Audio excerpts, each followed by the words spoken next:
Hi everybody, hello, welcome back here to the Wine with Jimmy channel. Thank you for stopping by. This channel is a wine educational channel, really here to help those of you wanting to get a lot more from wine in a deep dive kind of a sense. And this is no exception. This is the WSET Level 4 Diploma D3 section, and here we're looking at Spain. We are on the introduction to Spain, part 3 of 9, the last of the free videos. Anything from this video onwards, so part 4 onwards, is only available on my e-learning portal. That's over at winewithjimmy.com. Okay, so let's look at wine video 3. We are talking about vineyard management, viticulture in an introductory sense for the whole of Spain. Okay, so globally, Spain is quite huge. It is the #1 in terms of plantation acreage or hectareage in the world, just shy of 1 million hectares. I feel like I should be doing that when I say that. However, it is only the 3rd biggest wine producer. So most amount of vineyards, but 3rd biggest producer by volume, behind, of course, Italy and France, who normally kind of jostle for that top spot. The 5-year average production is 39 million hectolitres per year. But Spain does remain a country of small vineyard holdings, with about 2/3 of the vineyard plots being less than 0.5 hectares large, and then about 1/5 being between 0.5 and 3 hectares. So we are talking really significantly about small land ownership here. So, of course, this means that despite the marked advances in understanding of vineyard management over the last few decades, the level of vineyard mechanization is actually still relatively limited. Okay, so what kind of viticulture do we expect? So, of course, with this limited mechanization and more of a, let's say, rustic rural approach to viticulture, this really does reflect the nature of many Spanish vineyards, which are typically made up of bush vines, low density planted bush vines like you see here. So typically with something like 1 to 2 meters between each vine, with large rows, as you can see there.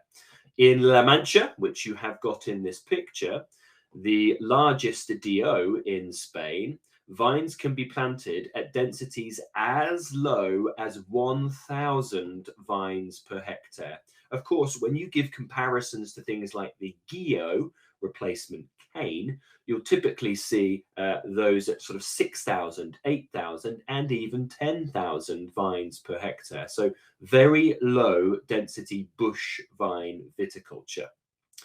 So what's the advantage of this? Why is this adopted? Well, it's all to do, of course, with the climate. It's a very favorable process of viticulture, of growing your vines, due to the climate. So with low annual rainfall, as little as sort of 250 or 300 millimeters per year in some parts of the country, it is helpful to reduce competition between vines for soil water. There you go, there's another view there of wonderful, well-spread viticulture in winter, this one, bush vine viticulture.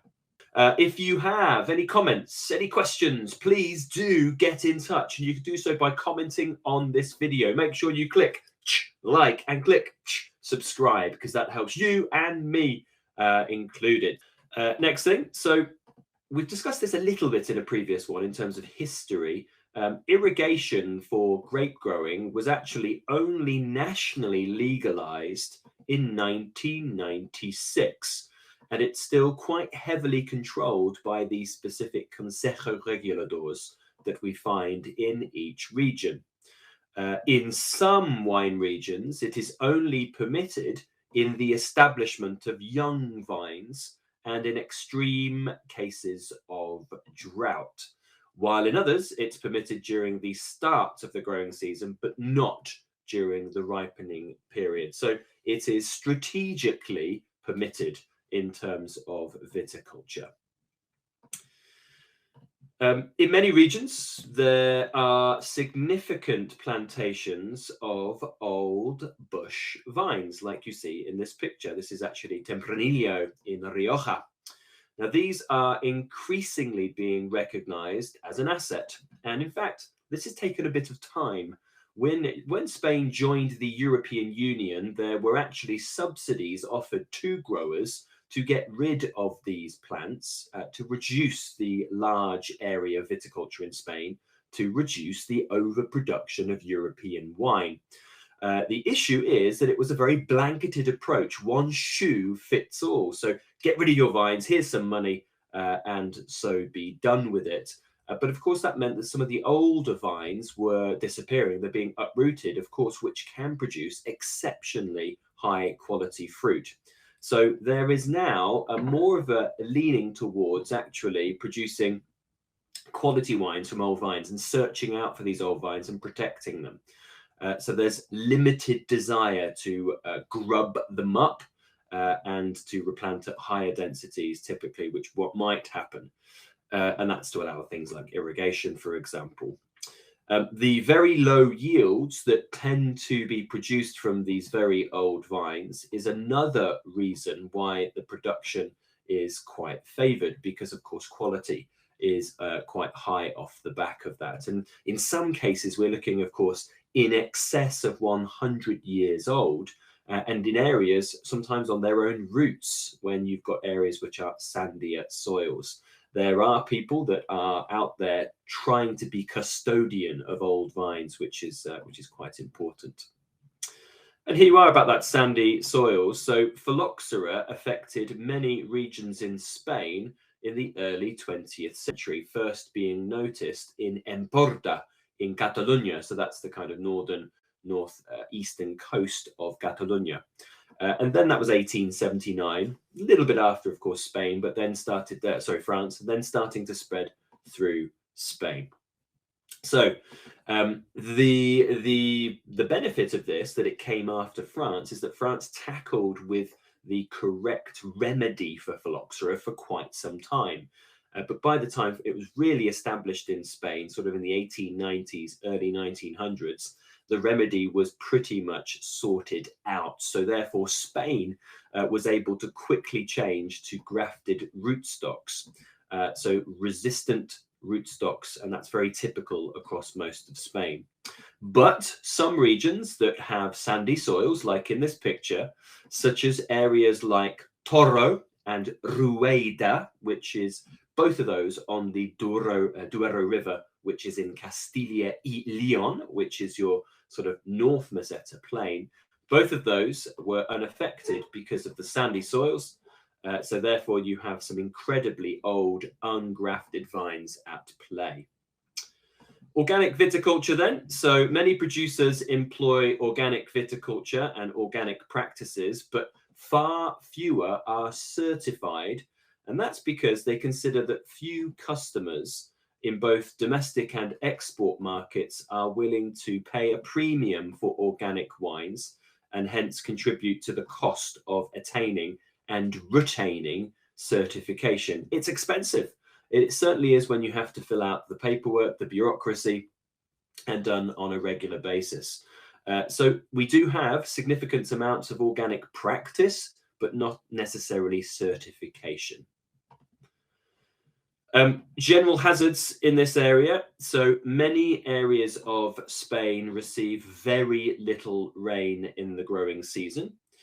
However, in these areas which are generally low in rainfall, they can have sort of flash rainfall and heavy downpours. And this can mean that you get the key conditions for mildew. So lots of heavy rain stops, and then the temperatures warm up quite quickly, and then you get that kind of increase in mildew, such as downy mildew. And this is a concern in most regions. So it's not kind of logical to think. We always think that the wetter areas, certainly for downy mildew, of course, powdery mildew is different, but downy mildew needs humidity, it needs a bit of moisture. However, it can be in areas where rainfall is low, depending on how it falls, when it falls. And this tends to be in summer when the temperatures are hot, and that can lead to mildew, of course. Now, a lot of Spain is classed as continental. So in some areas, certainly the more northern continental areas, there are possible problems with spring frost, not as probably as prevalent as places like France, but certainly still it is possible, like the 2017 vintage, of course. And other hazards here. So one of the most common pests that we find in Spain is the European grapevine moth. It's generally managed through pheromone traps, which are these little red tablets that tend to hang on the vines, and that confuses the female of the species. And that means that generally the swarms of males don't come following, to simplify it a little bit. So that is one of the issues in this area. Okay, so vineyard management pertaining to specific wine regions will be dealt with when we go through the actual DOs of Spain. Please do join me for the next video. So the next video is looking at possibly the most important grape variety of the whole of Spain, and that is Tempranillo in all of its guises. So please do join me for that. If you want to see that and all following videos in this series, you'll need to go along and subscribe to www.winewithjimmy.com. You can get in touch if you have any comments, questions, or concerns by the social media you see at the bottom of every slide, by commenting on this video. And if you do find yourself in the wonderful rolling green hills of the United Kingdom, please come and say hello and come and see me for a class, a glass, or a bottle. I've been Jimmy Smith.